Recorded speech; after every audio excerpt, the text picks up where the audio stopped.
नारायण जी। आज आप लोगों को वो सीक्रेट बता रहा हूँ जो सीक्रेट वेदों में भी है, पुराणों में भी है, बट हम लोग कभी समझ नहीं पाए। उसका सिस्टम क्या वजह रही कोरोना में इतनी डेथ हुई है उनकी बात।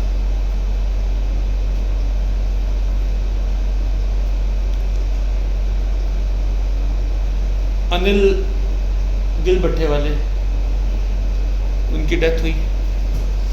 वो रोज हर्बल पार्क में 8-10 चक्कर तो लगाते थे भाग के, और 4-5 चक्कर लगाते थे चल के, सुबह शाम 2 टाइम। 6.25 foot height.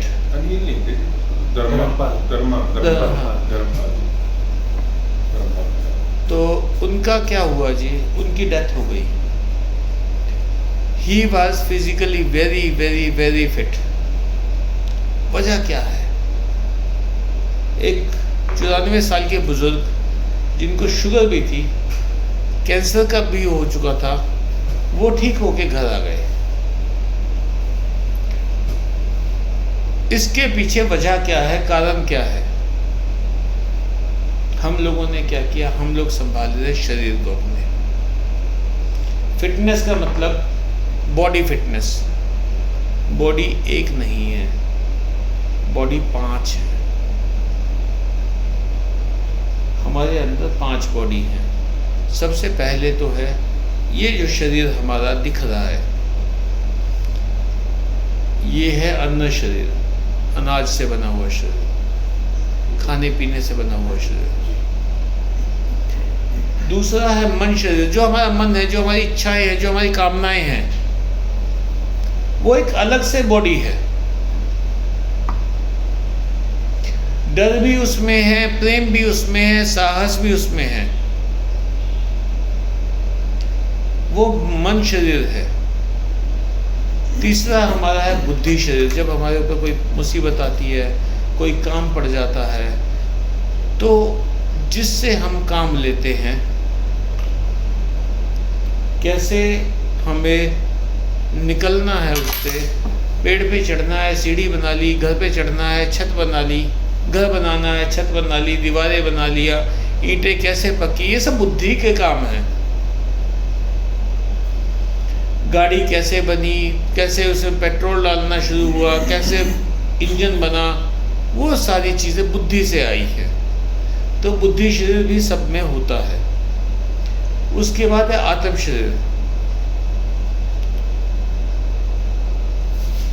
क्या वजह है कि अचानक ही जब वो आत्मा बॉडी से निकल जाती है, सारा सिस्टम कोलैप्स कर जाता है।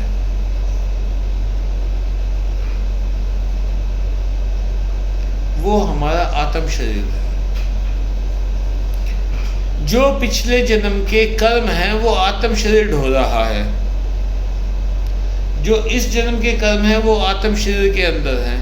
वो जो आपका अकाउंट है भगवान के साथ लेन देन का, वो सारा का सारे अकाउंट का एटीएम है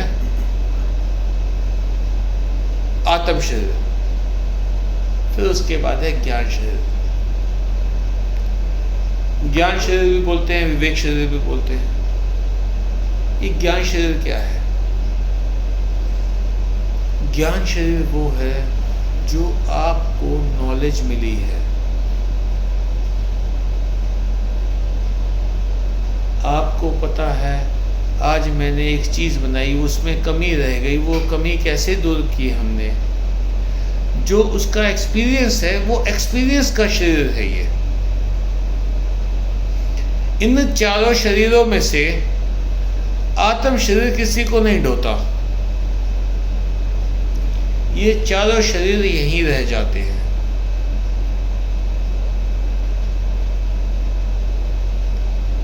तो अन्न शरीर, मन शरीर, बुद्धि शरीर और ज्ञान शरीर, ये चारों शरीर 4 पहिए हैं। इनको चलाने वाला है आत्म शरीर। जो मेंटली स्ट्रांग थे वो वापस आ गए, जिन्होंने हथियार डाल दिए वो मारे गए। हथियार क्यों डाल दिए? मन कमजोर पड़ गया। तन तो बहुत सॉलिड था, खूब प्रोटीन खाए हैं, खूब विटामिन खाए हैं, खूब दौड़े लगाई हैं, खूब गेम्स खेले हैं, खूब एक्सरसाइज की है, शरीर को फिट रखे हुए हैं, बट मन का क्या? मन तो स्ट्रोंग नहीं किया हमने अपना। बुद्धि तो घास चरने चली गई। जैसे ही अब मुसीबत आई, पहला क्या होता है? मुसीबत आने पे दो काम होते हैं, या तो फाइट या फ्लाइट। फाइट, आप भिड़ गए, फ्लाइट या वहां से निकल भागे, उड़ लिए वहां से। तो बुद्धि काम करना बंद कर गई। उसके बाद ज्ञान, जब आपको आपने ज्ञान क्या इकट्ठा किया हुआ है, ज्ञान आपने इकट्ठा किया हुआ है, भैया आज 10,000 मिल गए, आज 20,000 मिल गए, आज 30,000 मिल गए, आज इतने केस आ गए, आज ये हो गया, आज वो हो गया, वो सब के सब शरीर हम इकट्ठे, जो हमारा ज्ञान था वो पूरा डिस्टर्ब हो गया। लोग हॉस्पिटलों में ज्यादा मरे। क्यों मरे हॉस्पिटलों में? गुप्ता जी ने मुझे क्या बताया,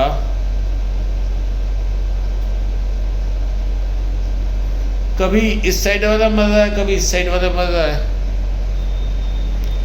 मैं भयभीत हूं।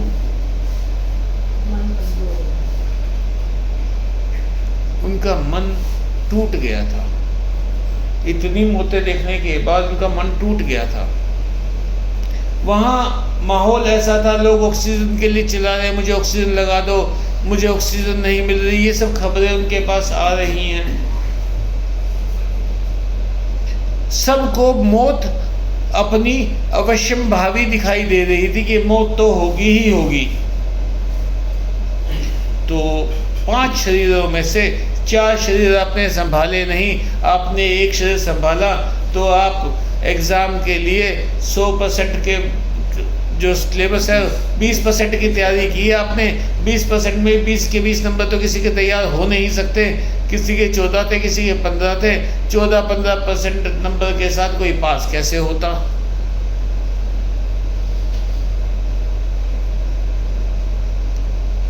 अब तरीका क्या है?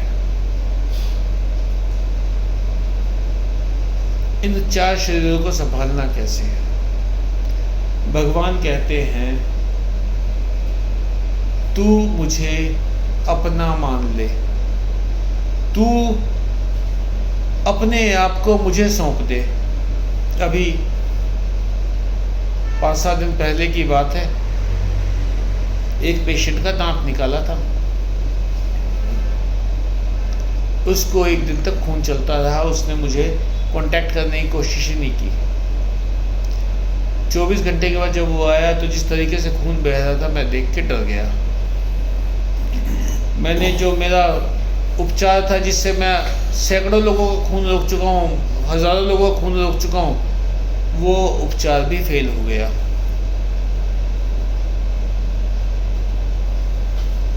शाम को जब वो आया तो ब्लीडिंग वैसे ही थी। अब मुझे डर लग गया कि पेशेंट को तो ना खून की नलियाँ फटनी शुरू हो जाएंगी, खून काफ़ी बह रहा है और ये पेशेंट तो बचेगा नहीं। हमारे डॉक्टर्स की लैंग्वेज में DIC बोलते हैं उसको। चिंता हो गई। मैंने क्या किया, टांके लगाने लगा। तो मैंने रफू जैसे टांके लगाए कि पास कई सारे टांके लगा दिए। तो मैंने जब टांके लगाने लगा, मैंने कहा, नारायण आपके लिए।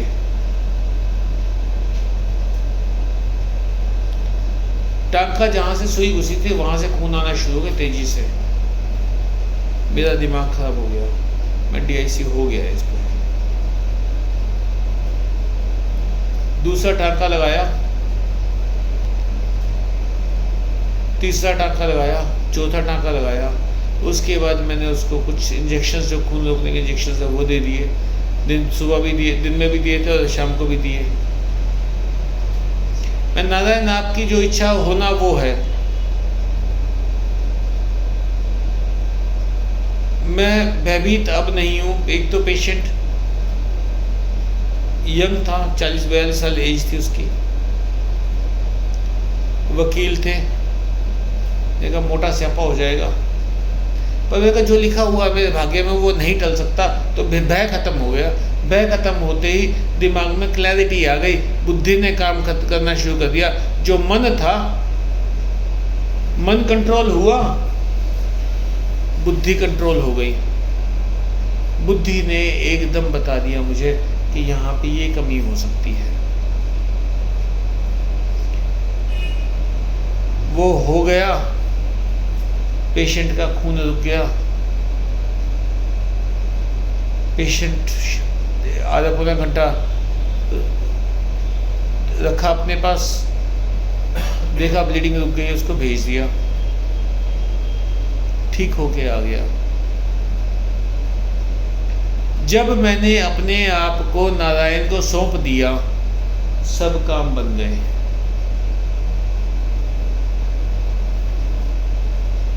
वो अपना नाम खराब नहीं होने देंगे।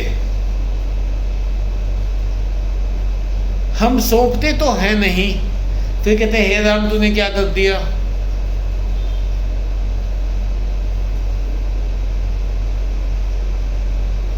द्रौपदी वाला किस्सा फिर से बात कर लेते। द्रौपदी वाले किस्से की, पहले भीष्म पितामह से रिक्वेस्ट करती रही, धृतराष्ट्र से रिक्वेस्ट करती रही, सबको रिक्वेस्ट करती रही। उसके बाद उसने गालियां देनी शुरू की।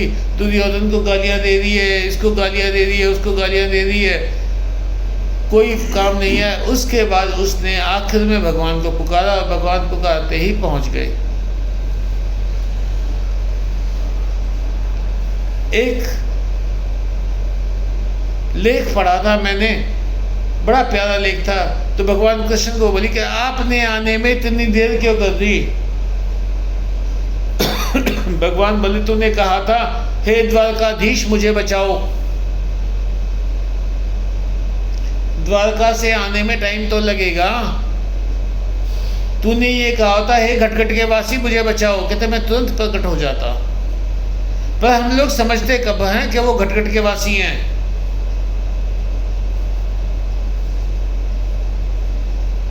क्यों?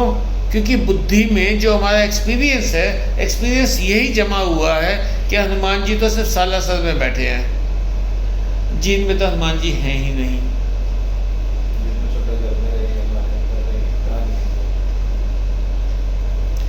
घर में क्यों, आपके अंदर भी तो हैं। वही मैं कह रहा हूँ, अंदर में रहे। लोग जा रहे हैं, बाहर भाग रहे हैं, अरे अंदर आओ, अपने मन शरीर को संभालो, अपने बुद्धि शरीर को संभालो, अपने ज्ञान शरीर को संभालो, आत्म शरीर अपने आप संभल जाएगा। जब चारों टायर ठीक काम कर रहे होंगे तो ड्राइवर गाड़ी आराम से चला लेगा। पंगा ये है कि स्टेपनी नहीं है। कोई एक बॉडी हमारी ढह जाती है तो हमारे पास स्टेपनी नहीं है चेंज करने के लिए। तो एक ही काम कर सकते हैं हम, हवा चेक करके चले, टायर चेक करके चले, ट्यूब चेक करके चले। तो चेक करेंगे कैसे? चेक करने के लिए आपको क्या करना है,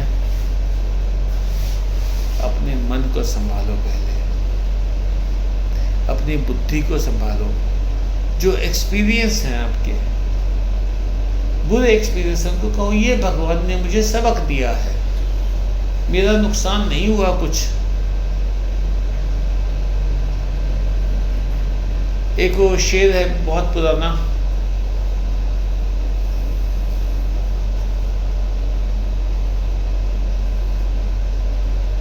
कुरेद कर राख चिता की ये सोचता हूं मैं, कुरेद कर राख चिता की ये सोचता हूं मैं, जब इंसान मरता है तो घमंड कहाँ जाता है। हर किसी को एक ही कलिश मेरी इंसल्ट कर दी।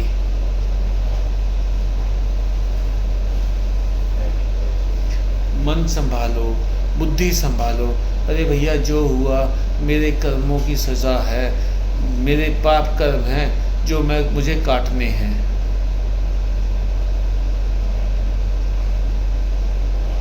हम कल मैं शाम को एक मित्र को याद किया किसी वजह से, और वो तुरंत आ गए। मैंने उनको आते ही कहा, मैं सड़ के भरोगे तुम, हम सब निकल लेंगे, तुम अकेले फिरे जाना, तुम्हारे साथ कोई चाय पीने वाला भी नहीं मिलेगा। बात क्या कही हमने, सड़ के मरोगे, क्योंकि ये हमारी सबसे बड़ी बद्दुआ है, कीड़े पड़ेंगे तुझे। क्या आपके कहने से किसी को कीड़े पड़ सकते हैं? जो भोगते हैं बुढ़ापे में, जवानी में, बचपन में, ये सब पिछले जन्मों के कर्म हैं। ज्ञान शरीर को अब कैसे संभालना है?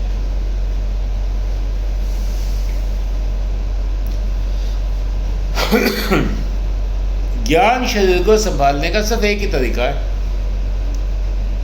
फजूल के ज्ञान ही मत लो।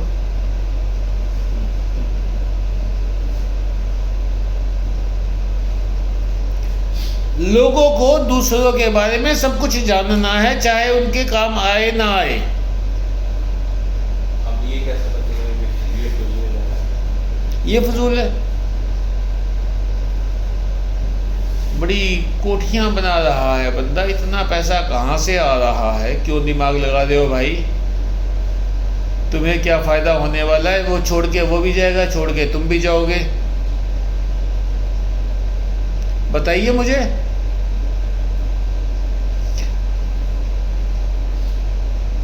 जो चीज लेकर जानी थी वो चीज तुमने संभाली कि नहीं संभाली?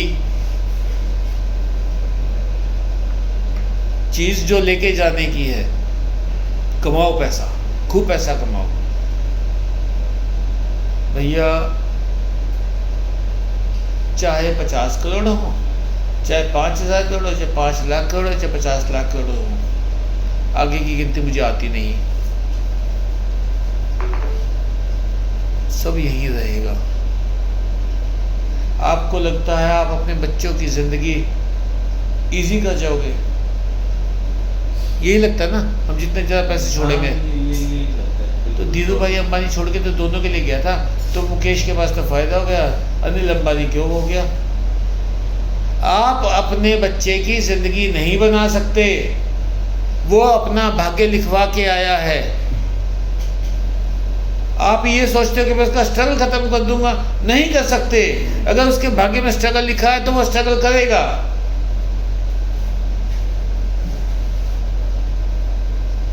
एक बड़ा अच्छा वो आया था कि अपने बच्चे को अमीर होना मत सिखाओ, अपने बच्चे को खुश रहने वाला सिखाओ। खुशी कहाँ होती है? हम खुशी पता है कहाँ कहाँ ढूंढते हैं? सारी संगताइयाँ खुश हो जाते हैं। रोज अभी गर्मी बहुत ज़्यादा पड़ रही थी, पिछले हफ्ते बेहद गर्मी थी, कुत्ते आते नहीं थे बिस्किट खाने। कल तेज बारिश होगी, बढ़िया बारिश हो गई, आज वहाँ कुत्तों की लाइन लगी हुई थी। मैं बड़ा खुश हो गया, मुझे खुशी मिल गई। आज ये जब चिल्ला रहे थे मेरे ऊपर कि आपने हमारे साथ बेईमानी कर ली, उसके मतलब 8 किलोमीटर का चक्कर आपने 18 किलोमीटर का बनवा दिया, तो वो जब मुझे गालियाँ दे रहे थे मैं बड़ा खुश हो रहा था, हंस रहा था।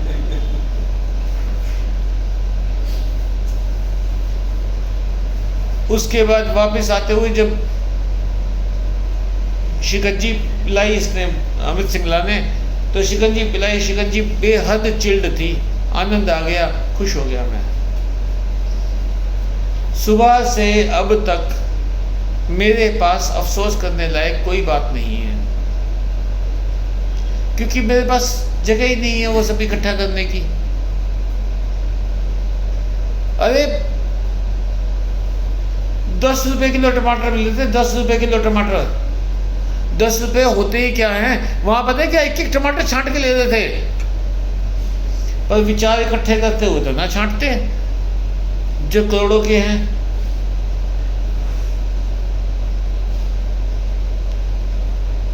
समझे मेरी बात? वो नहीं छांटते। हम आलू लेने जाएंगे जो 25 रुपए के धड़ी थे, 5 किलो थे, 25 रुपए के 5 किलो थे, और ना वो जिस तरीके से छांट रहे थे ना, सब मोती छांट रहे हो। देख रहा था एक लेडी बैठी हुई थी सब्जी की दुकान पे, और मैं ना मतलब वो लेडी सब्जी ले रही थी, वो इस तरह से आलू ना एक एक आलू को इस तरह घुमा घुमा के देख रहे थे। मैंने कहा ये बहन जी ने तो CBI में होगी जो इतनी जांच में रखा के आलू ले रही है। 25 रुपया होता ही क्या है। मेरी मम्मी क्या करती थी, अब आपको बताता हूँ। एक आलू काटा, वो अंदर से काला निकल गया, उन्हें थोड़ा सा इधर से काटा, उधर वो कालापन थोड़ा सा छोटा हो गया, उन्होंने थोड़ा उधर से काटा तो उसमें सिर्फ एक डॉट था। उन्होंने क्या किया, चक्कू के साथ उसको स्कूप किया काले वाले हिस्से को। वो मेरे ख्याल से आलू का 10% हिस्सा बचा था। मैं माता ये अगर ये आलू फेंक ही देती क्या हो जाता। हम खूब हंसे उस बात के ऊपर। उसमें तो हम अच्छा ढूंढ रहे हैं, तो अपने जीवन के आलू में कहाँ हमने अच्छा ढूंढा।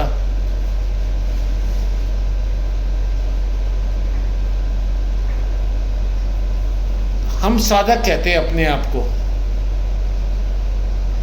कि हम भगवान के रास्ता ढूंढ रहे हैं और अपने मन को साध रहे हैं, बट कहाँ साध रहे हैं हम? चेंजेस कहाँ लाए हम? ये जब चेंजेस हम अपने अंदर ले आएंगे, आपका रास्ता सरल हो जाएगा। आज के बाद जो आप सब लोग यहाँ बैठे हुए हैं, सब के सब लोग एक बात याद रखो,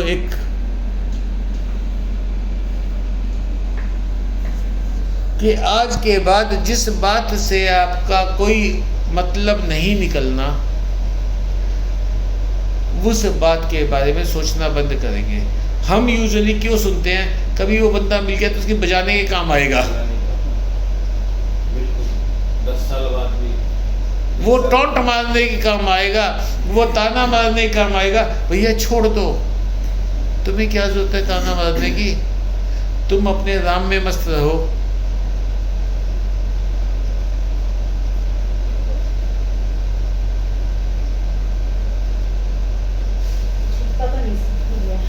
छूट जाएगा, थोड़ी सी कोशिश करने की जरूरत है। ऐसा है, साधना क्या है, आप माला लेके बैठ गए, वो उसकी बजाय आप अपने आप को संभालना शुरू करो। अपने हाथ के ऊपर लिख लिया आपने, मुझे अच्छा ही अच्छा खाना है, मुझे अच्छा ही अच्छा पहनना है, तो एक और लाइन लिखो, मुझे अच्छा ही अच्छा सोचना है, मुझे अच्छा ही अच्छा सुनना है, मुझे अच्छा ही अच्छा बोलना है।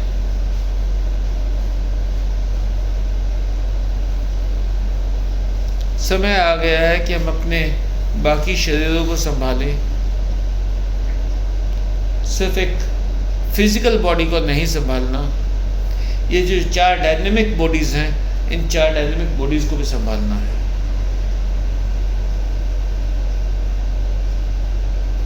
तो आज का सत्र यही समाप्त। नारायण।